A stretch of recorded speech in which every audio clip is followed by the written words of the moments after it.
Hi everybody, it's Chrissy here with Soul Connections with another video. Today we're going to talk about narcissism, okay? So this is a little bit different than I usually do, but I'm feeling like I need to make this video. It is something that is very prevalent in our country. So narcissism, what most people know this word because it's kind of big nowadays. The statistics show that only 1% of the population is diagnosed narcissism. However, having said that, most narcissists do not go and get help. So there you go. If you're not going to get the help and you're not going to go, you're not going to show up in those statistics. So I have my notes here because I just didn't want to forget anything.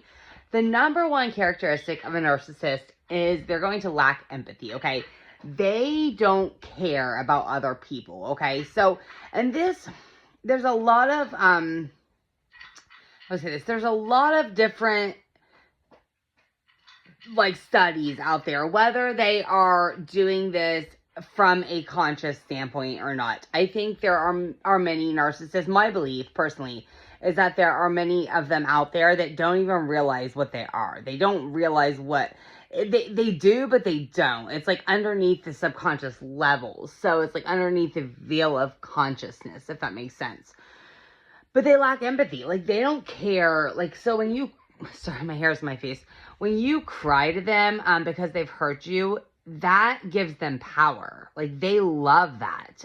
They love to see you upset. They love to see you cry. That is what they thrive on. That is one of the telltale signs of a narcissist, hands down. You know, the one that I dated, he loved to get me drunk, because when I got drunk, I couldn't hold back on my emotions, and I would drink a little bit, and he would start just saying things that would just trigger me so bad, and I would just flip out, and he knew I was going to flip out, and then I was called crazy. That's another narcissist. This isn't like in the books, like this isn't the crazy, that's just something I've learned from like my friends and from me. They love to call you crazy. Like, you're always the crazy one. You know, you're crazy. Another one is they are preoccupied with power, and they have a lot of achievements. So they're the person who's always like, oh yeah, I did this or I did that, and I saved this life, and I have all this money, and all of these things, and they love to get you dependent upon them. So they're the type of person who's going to move fast. They're the type of person who's going to say to you, oh yeah, let's move in after a month. They're the ones who's going to say to you, oh yeah, let's get married after 6 months. They want to move fast, and they want you to depend on them. So if they have the money, if they have the housing, if they have those things, they're going to want you to come to them. And they're going to say, like, oh, you don't have to work anymore. I can support you. Oh, you don't have to, you can move in with me, and you can live with me, and you don't have to worry about your house anymore. You can have this house with me. And that is all part of the plan. That is all part of the plan to get you dependent upon them, because then you can't leave. Then they have you. Like, you can't do anything about it. You're theirs. They tend to be arrogant. They exploit you for their own gain. So they will and this is another thing, they love drama. They love drama so much. The classic narcissist is, they're the people who blast you on Facebook. They're the people who get on Facebook and they say, oh, this person, did this. They, their house was this way, or they slept with this person, or they did this. And they're the person who's going to get on Facebook or any type of social media, and they're going to blast your ass. They're going to try to get everybody against you. That's their gain, is to get everybody against you. And this can be women and men. Like, this can be all of them. The drama thing is one of the most common things, I think. Other than the lack of empathy, the drama thing is, like, huge. They love to make you think that, like for me, one of my examples is, I would go out with my friends. I would go hang out with my friends, and my boyfriend at the time, he didn't try to stop me. Some narcissists will try to stop you. They don't want you to hang out with anybody but them. But mine would not try to stop me, but he would make me think he was doing things. Like, if I tried to text him when I was with my friends, he wouldn't text me back. And then he would make like some lame excuse why he didn't text me back, knowing that I wouldn't believe it. just so that I would suspect that he was doing something he shouldn't have been doing, like he was cheating on me or something, because they get that. They're not a one woman man. They're not going to be with you forever. They're not a one. They have, if they can't get what they need from you, if they can't get you where they need you, which is like, someone who is down and out, someone, like I said, depends on them, someone who, basically is worshiping them, they're going to try and get it from somebody else. So they need a narcissistic supply. That's what they need. A narcissistic supply. Those are a lot of the things, like I said, and they also will, they love to find out your weaknesses. So for me, one of my weaknesses was that my ex-boyfriend before this had not ever taken me around his friends. He had never taken me around his family. It was a really hard time because I felt like I wasn't worth going around his family. So when I met my boyfriend, the narcissist, it was very much, let me let you meet my family. Let me let you come around all of my friends within like the first week. Oh, here's my daughter the first day. Because I told him about my weaknesses right off the bat. And so he used those to exploit me. I can't believe I'm making this video right now. But I'm not naming any names because I don't hold any grudges. Like this video, I should say this video is not about that. This video is to educate people. And the best way to educate people is by telling them my examples. And so these are my examples. Having said that, there is other types of narcissists. So there's also what you call the covert narcissist. And they kind of act the same way, but they are a lot more secretive. So they're the type of person who's all about, oh, it's poor me.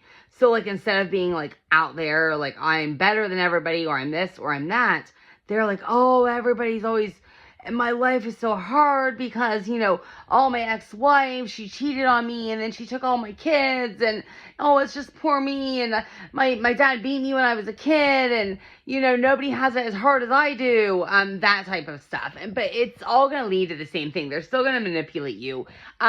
They love to try and get you back. So like if they get you and then you decide that you're going to leave again, oh my gosh, like they are like, oh, I'm going to go to therapy. I'm going to get help. I'm going to be better. Like, I'm sorry that you felt that way. Oh, I'm going to do this. Oh, you're upset that you're not back on my Facebook profile. Oh, I'm going to put you back on there. I'm sorry, you'll be my girlfriend on there, whatever. Like, they're going to do whatever they can to get you back. And you love to use your children too. Like, your children are their pawns, and even their children are their own pawns. Like, so it doesn't matter if they're just your kids. Like, it's their kids too. Like, they will use them. They don't care. They'll use their own children, as a pawn to get you back.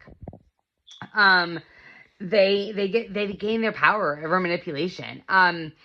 So the ways you can spot these people, one of the biggest ways, like I said, listen to how they talk on that first date. It will almost always give it away. Like, there were so many red flags for me.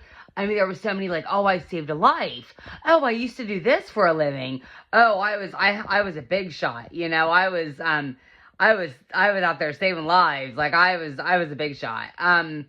There's, when you tell them, it's just so easy for them to draw you in because we all have these inner child wounds that we're still trying to heal. And so for me, like, mine was, I felt not good enough. And then after my boyfriend prior, I felt not good enough to meet his family, his friends. So it was like the instant that my new narcissist boyfriend was willing to introduce me to his family, I was like, oh, I'm going to marry him. It's going to be a happy life.